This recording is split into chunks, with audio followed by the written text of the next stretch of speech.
ఆరు నూరైనా ఏది ఏం జరిగినా ఎలా పోయినా ఈ శిక్ష తప్పదు. ఇది జ్యోతిష్కుల మాట. మిమ్మల్ని భయపెట్టాలని కాదండి, జాగ్రత్త పడాలి అని మాత్రమే, ఈ యొక్క ఉద్దేశ్యంతో మాత్రమే చెప్పడం జరుగుతుంది. మా గురువుగారు చెప్తున్న ఈ మాటలను తేలికగా తీసుకోకుండా జాగ్రత్త వహించండి. ఈ రోజున ఆ పెద్ద శిక్ష ఏ రూపంలో పడబోతుంది, ఈ రోజున వీరికి కలిగే శుభ అశుభాలు ఏమిటో ఈ వీడియోలో అయితే తెలుసుకుందామండి. వీడియో ఎక్కడా స్కిప్ చేయొద్దు, దయచేసి పూర్తిగా చూస్తేనే అంతా బోధపడుతుంది. వీడియో నచ్చితే లైక్ చేయండి. మీ లైక్ మాకెంతో సపోర్ట్ అండ్ ఎంకరేజ్మెంట్ గా ఉంటుంది. ఇక ఆలస్యం అనేది ఏ మాత్రము కూడా లేకుండా మనం ఈ వీడియోలోకి వచ్చేద్దాం. జై దుర్గా భవానీ జ్యోతిషాలయం. మీ యొక్క ప్రతి సమస్యకి పరిష్కారం చెప్పబడును. అన్ని విషయాలు ఫోన్లో స్వయంగా చెప్పబడును. ప్రేమ, పెళ్లి, ఉద్యోగం, వ్యాపారంలో నష్టాలు, భార్యాభర్తల మధ్య గొడవలు, కోర్టు సమస్యలు, మనశ్శాంతి, ఆరోగ్య శాంతి, లక్ష్మీ శాంతి, గృహశాంతి, దిష్టి తీసిన నిమ్మకాయలు దాటడం, నరదిష్టి, నాగదోషం, ఆరోగ్య సమస్యలు, ఎటువంటి సమస్యలకైనా పరిష్కారం చూపబడును. మీ సకల సమస్యలకు పరిష్కారం చూపబడును. స్త్రీ పురుషులకు ఎటువంటి సమస్యలున్నా 100% పరిష్కార మార్గం చూపబడును. గురూజీ రామరాజు గారు. Phone number 9121191826. ఎదుటి వారితో చక్కగా మాట్లాడతారు, ఆకర్షణీయంగా అందంగా ఉంటారు, చక్కటి ముఖాకృతి ఉంటుంది. ఎదుటి వారిని ఇట్టే మాటల గారడీ చేసి వీరి వైపు తిప్పుకునే తత్వము వీరికి ఉంటుంది.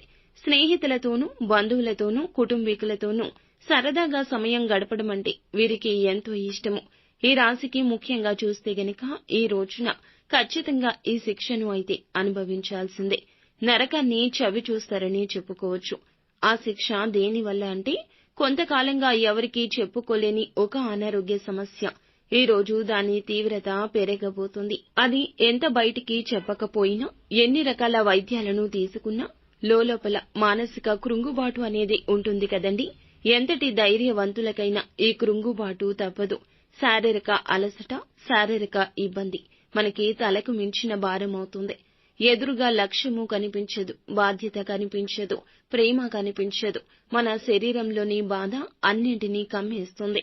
ఒక చీకటి కోణం ఈ రోజున ఇలా ఉంటుంది. ఈ సమస్య ఇక ఎప్పటికీ పరిష్కారం కాదేమో, లేదా ఎప్పటికీ పరిష్కారం అవుతుంది, నా చావుతోనే దీనికి పరిష్కారం వస్తుందా, ఇలాంటి అర్ధరహితమైన కొన్ని రకాల ప్రశ్నలు ఈ రోజున లోపల మదిలో మెదిలేస్తూ ఉంటాయి. ఈ సమస్యతో పాటు ఎప్పుడు లోపల ఇబ్బంది పడుతూ ఉన్నారు. ఇక అది ఇప్పుడు మీకు మరింత ఇబ్బందికరంగా ఈ విధంగా మారబోతుంది. బాధను భరించలేక నరకాన్ని చూస్తారు. ఆ బాధతో విలవిల్లాడిపోతూ ఉంటారు. ఇక చెప్పక తప్పని పరిస్థితుల్లో కుటుంబ సభ్యులకు తెలియజేస్తారు.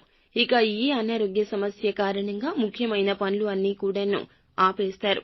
ఇక మీ ఆరోగ్య రీత్యా డబ్బు ఖర్చు కాకుండా పొదుపు చేసుకోవడానికి ఆరోగ్యాన్ని నిర్లక్ష్యం చేస్తూ వచ్చారు. ముమ్మాటికి ఇది మీ స్వయంకృతాపరాధమని చెప్పాలి. అన్ని విషయాల్లోనూ పొదుపు చేయడం మంచిదే, కానీ ఆరోగ్యం విషయంలో ధనాన్ని పొదుపు చేయడం అస్తవ్యస్తమైన జీవితానికి నాంది అవుతుంది. ఎందుకంటే మీ యొక్క కుటుంబానికి గాని మీకు గాని మీ ఆరోగ్యం చాలా అవసరం. దయచేసి ఇలాంటి పరిస్థితుల్లో అజాగ్రత్త తీసుకోవద్దు. ముఖ్యంగా ఈ రాశికి సంబంధించి ఇటువంటి ప్రతి ఒక్క పరిస్థితి కూడా ఆ దేవుడు చూస్తూ ఊరుకోడు. ఎందుకంటే మీ యొక్క దానగుణం, మీ మంచితనం, మీరు చేసే మంచి పనులు అన్నీ కూడా భగవంతుడు ఒక హెచ్చరిక ఇచ్చిన ఎప్పుడూ చూస్తూనే ఉంటాడు. మీరు ఇబ్బంది పడే ఈ సమస్యను మీ ముందు నుంచి తప్పకుండా తీసివేయబోతున్నాడు. భవిష్యత్తు బాగుంటుంది, నిరాశ చెందవద్దు. శారీరక అలసట ఈ రోజు ఎక్కువ కనిపిస్తుంది. వెన్నునొప్పి, తలనొప్పి ఇబ్బంది పెట్టొచ్చు. ఈ రాశి వారు ప్రతి నిత్యము కూడాను ఆదిత్య హృదయ స్తోత్ర పఠన పారాయణం చేయడం, తులసి కోటకు స్త్రీలు అయినా పురుషులు అయినా దీపం పెట్టడం వల్ల కూడా మరిన్ని శుభకర ఫలాలు దక్కుతాయి. సో ఫ్రెండ్స్, చూసారుగా, ఈ వీడియో మీకు నచ్చితే తప్పకుండా ఒక చిన్న లైక్ చేయండి. అలాగే మరిన్ని వీడియోస్ కోసం మా ఛానల్ ని సబ్స్క్రైబ్ చేసుకుని ఫాలో అవ్వండి.